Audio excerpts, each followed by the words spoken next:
This is Bobby at Copel TV Repair, today with a video handling a return of two EEPROMs for VIZIO E422VA. This is the package that is returned to us. It's been here for 2 days and we only today have time to handle it. I want to show that it wasn't opened before. That may be kind of hard, but this is the package that we sent, and apparently it was open and the customer returned it, closing it with a scotch tape on top, and using the label that was returned. Now the customer claimed that both EEPROMs did not work for them, and in my opinion this is going to be wrong. Or rather, the EEPROMs are not working. I'm sure and I believe that they did not work for them, but since we did test every single one of those NAND flash EEPROMs, I just do not believe they do not work. So what we intend to do is take them out and see what we have and what is sent to us. Alright, this looks like the package that we sent. The glue tape. And let's see what do we have inside.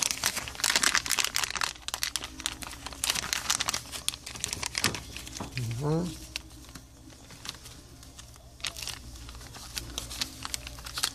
Installation. Okay, E422VA.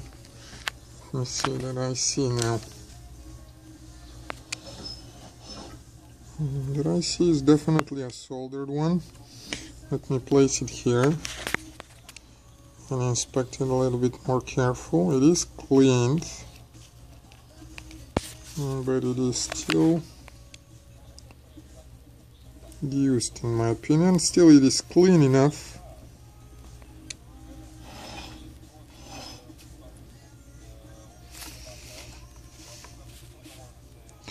It is definitely soldered, and one can see up close the solder.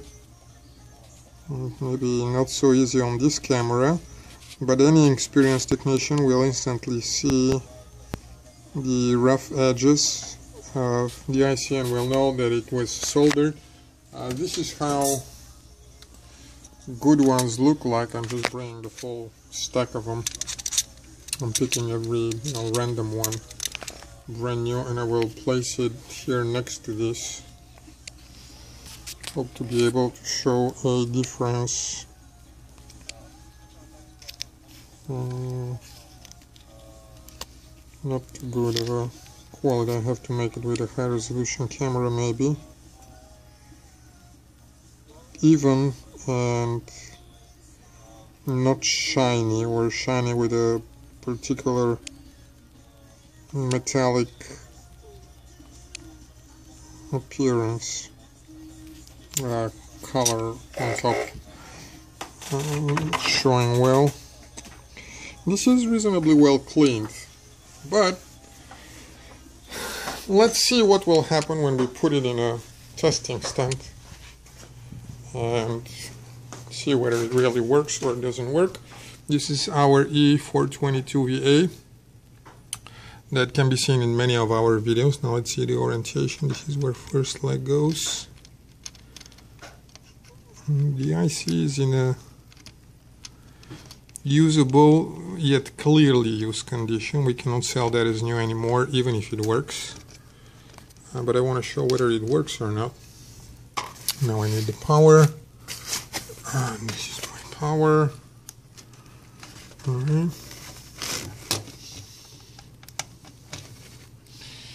Alright, what we want to see is whether this will start blinking.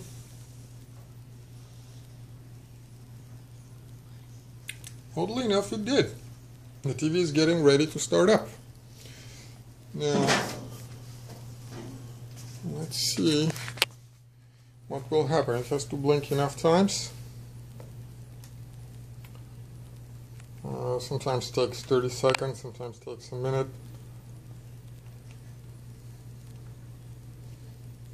And stop.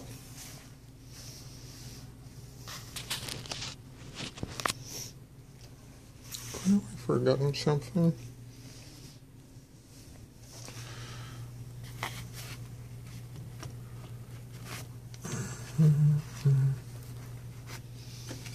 This is fine.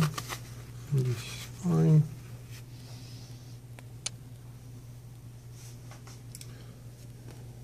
The backlight came up. Oh, what do you know? Menu.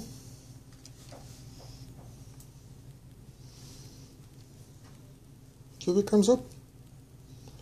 Profile is guest. And that is totally right. The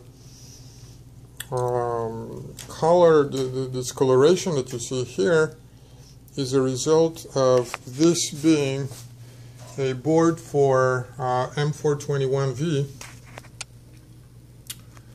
which uses a different T-cone, and this being VIZIO E422.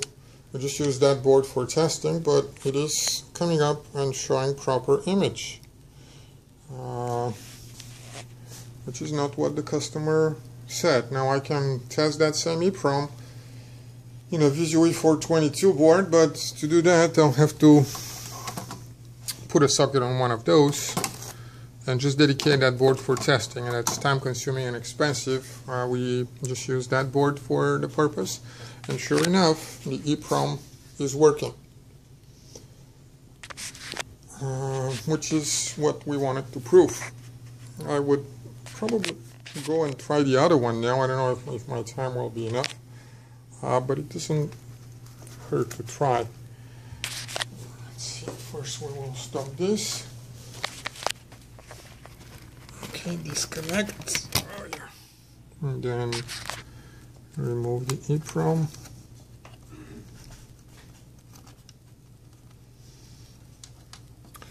Well, one could claim that in the meantime somebody swapped the EEPROMs here, but that's not the case. Let's see, the other one should still be inside. Let's look at it. Definitely soldered. Definitely cleaned. You can still see some residue here at the end from the flux that was used. Need more light to see clearly. There you go. Now, if we were to sell that to somebody, even if it works, they'll be totally right in accusing us that we're selling them used parts, representing them as brand new. And we have a beef with that. When somebody buys something, uses it, then accuses us of it not working, simply because they don't know how to troubleshoot and what their problem is. Then we're coming here waiting for the LED to start blinking, signaling that the board is starting to function.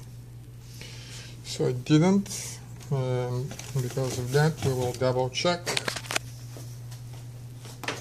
to see that we've put it properly and the legs are aligned. When you do that with one hand, it's easy to screw up. Let's see again. Take it out, inspect it, looks good. Put it in again. Shake it a little. Close again. Nope. Close properly. Power the board. Temperature's fine. Oh, sure enough. This is what happens, and even the best are never protected against making a mistake. You double check, see what happens. So just to show the whole set, this is E422 with a board from M421. which again are based on the same PCB. They have a very slight difference, and one can be used to test and work in place of the other. This is the VIZIO logo, again with a distortion because of the different signal encoding for that panel. But again, it is working. And that concludes my proof of functionality for both returned EEPROMs. I will say it out and loud. I don't think that you guys who return those, and this is not the only one, are scammers. I think they're just incompetent and refuse to acknowledge that. We know how to test stuff. We're not perfect. We do mistakes. And we also don't know a lot of things. But we can acknowledge when we don't know something. And you guys have to learn to use that and not blame it on others, and use eBay to leverage your power as a customer. That is my point. It's not going to be liked by many people. I'm sure I will get many negatives for saying that. I believe Americans are brainwashed into believing that customer is always right. I believe that any business has two parties that are supposed to be equal, otherwise it's not a business transaction. It is something else. And I believe that we are in the position of the husband in a divorce. We're just assumed to be the side that is supposed to be doing everything right, even when the other side is not doing things right. Of course, you believe that you're right, but the facts speak otherwise. Those are two functional EEPROMs. They didn't work for you, and the obvious and logical conclusion is there's another problem. And we shouldn't be paying for you having different problems that you can't analyze properly. That is all. Good luck for everyone. Good luck to us in fighting for the truth. Thank you.